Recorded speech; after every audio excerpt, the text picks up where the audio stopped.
சிறுகதை. வளையல். உயர்ந்த பங்களா.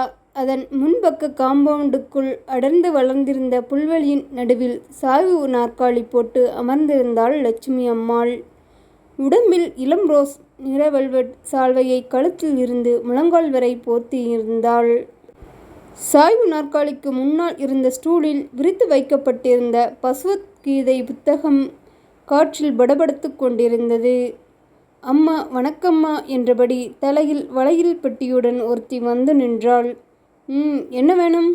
ஒன்றும் புரியாமல் லட்சுமி அம்மாள் கேட்க, காலங்காத்தால கண் நிறைஞ்ச சுமங்கலியான உங்கள் கையால் இந்த ஒரு வளையல்காரிக்கு போனி பண்ணினால என் வியாபாரம் நல்லா இருக்கும்மா. அதான் உங்களை தேடி வந்தேன். கொஞ்சம் கையை நீட்டுங்கம்மா, ஒரு 2 ஜோடி வளையல் போட்டு விடுறேன். உங்கள் கைராசியில் என் வியாபாரம் செழிக்கட்டும். வளையலும் வேண்டாம், ஒன்றும் வேண்டாம், வேறு இடத்துக்கு போய் உன் வியாபாரத்தை பாரும்மா. அப்படி சொல்லாதீங்கம்மா, உங்கள் கைராசியை பற்றி கேள்விப்பட்டிருக்கேன்மா. கைக்கு 1 ஜோடியாவது போட்டு விடுறேம்மா. ஏண்டி வேண்டாம்னா போக மாட்டே? அம்மா அப்படி சொல்லாதீங்க. இன்னைக்கு என் வயிறு நிறையணும்னா நீங்கள் தான்ம்மா முதல்ல போனி பண்ணணும். கைக்கு ஒரு வளையலா 1 ஜோடியாவது போட்டு விடுறேம்மா. ரொம்ப திமிர் பிடிச்சவளா இருப்பாளோ?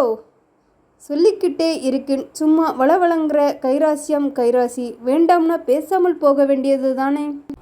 அதற்கு மேலும் அங்கு நிற்க அந்த வளையல்காரிக்கு மனம் இடம் தரவில்லை. காலை நேரத்தில் முதல் இடத்திலேயே ஏமாற்றத்தோடு திரும்பி நடந்தாள். முன்பெல்லாம் எனக்கு கைராசி இருந்தது என்னவோ உண்மைதான்.